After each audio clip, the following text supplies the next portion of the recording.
In the late 1920s, going to the movies was a civic ritual performed in cathedrals of gilded velvet and gold leaf. These picture palaces were built to a scale that made every ticket holder feel like they were entering a dream world. At the time, cinema appeared to be an untouchable industry. Night after night, immense crowds gathered under glowing marquees, fueling a business that seemed flush with endless cash. But behind the packed houses and the silver screen glamour, the industry's financial reality was far grimmer.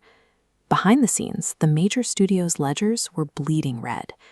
The 1929 crash acted as a catalyst, forcing a chaotic art form to mutate. To survive, it became a rigid, monopolistic factory system.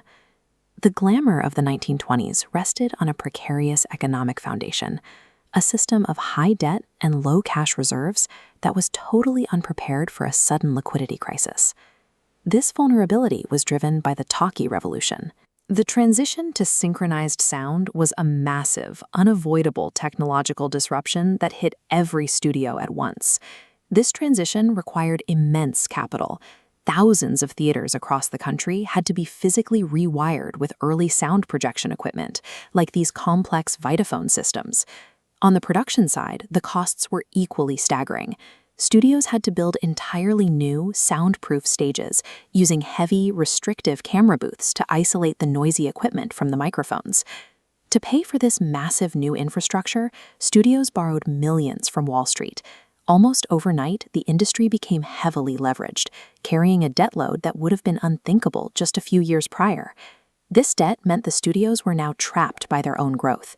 They required a continuous, high-volume flow of ticket sales just to survive the interest payments on their loans.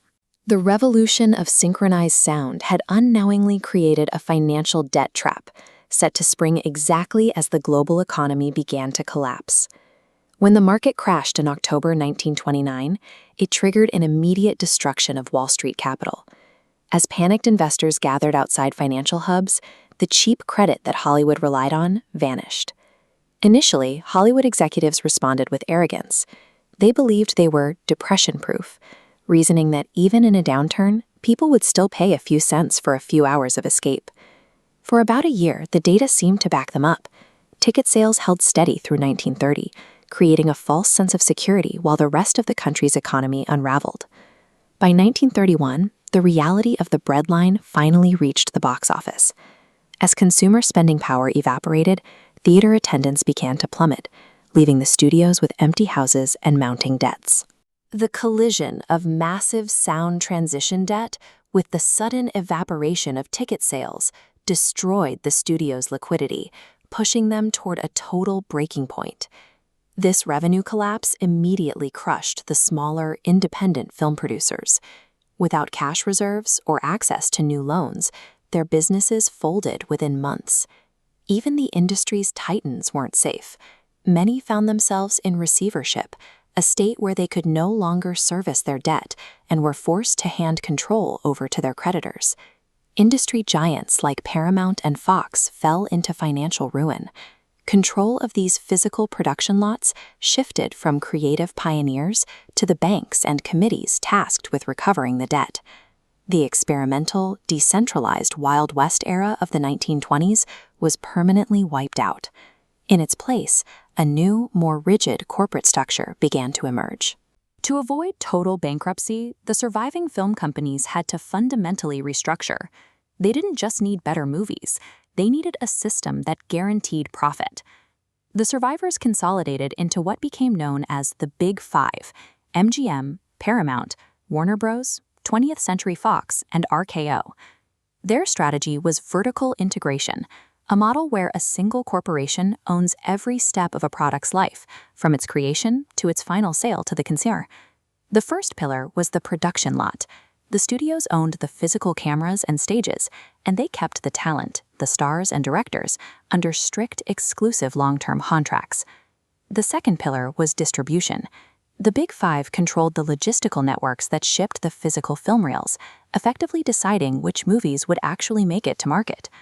The third and most important pillar was exhibition. The studios began purchasing the most profitable downtown theaters, ensuring they owned the very screens their films were projected on. This was a massive industrial undertaking.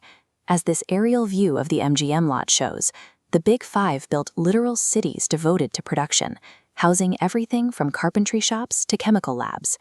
They matched that industrial scale with urban dominance. In major cities, sprawling venues like Radio City Music Hall meant the studios controlled the most valuable real estate in the entertainment business. Vertical integration effectively shielded the Big Five from market competition, allowing them to capture every dollar spent within the film industry, from the first day of shooting to the final ticket sale. Because the Big Five owned all the prime downtown screens, smaller, independent theater owners were left in a desperate position. They needed the major studios' hit films just to keep their doors open. The studios exploited this leverage through block booking. To get access to one guaranteed box office hit, an independent owner was forced to buy a bundle of several low-budget B-movies, sight unseen. This practice mathematically eliminated the risk of a flop. Even if a studio produced a terrible movie, they were guaranteed a profit because the independent theaters had already been forced to pay for it as part of the block. Block booking created an insatiable need for a constant supply of films. The studios had to constantly churn out standardized products at a high volume to keep their theater bundles full. This was the ultimate defensive strategy. By forcing the market to buy their entire slate, the Big Five insulated their cash flow from the economic reality of the Great Depression. This demand for risk-free product birthed the 1930s factory system. Filmmaking was no longer an individual art. It became a corporate assembly line. In this system, experimentation was replaced by standardization. Films were meticulously inspected and assembled on mechanical rigs, ensuring a consistent, predictable product that could be shipped on schedule. The visual perfection and polished aesthetic we associate with 1930s cinema didn't just come from artistic vision. It was the result of a risk-averse economic structure built in response to the 1929 crash. Hollywood survived the Depression by building a closed loop of ownership. They didn't just sell movies, they owned the stages where they were filmed, the networks that shipped them, and the seats where they were watched. This legacy of consolidation still defines the media landscape today. Thank you for watching this episode of Stalls or Circle.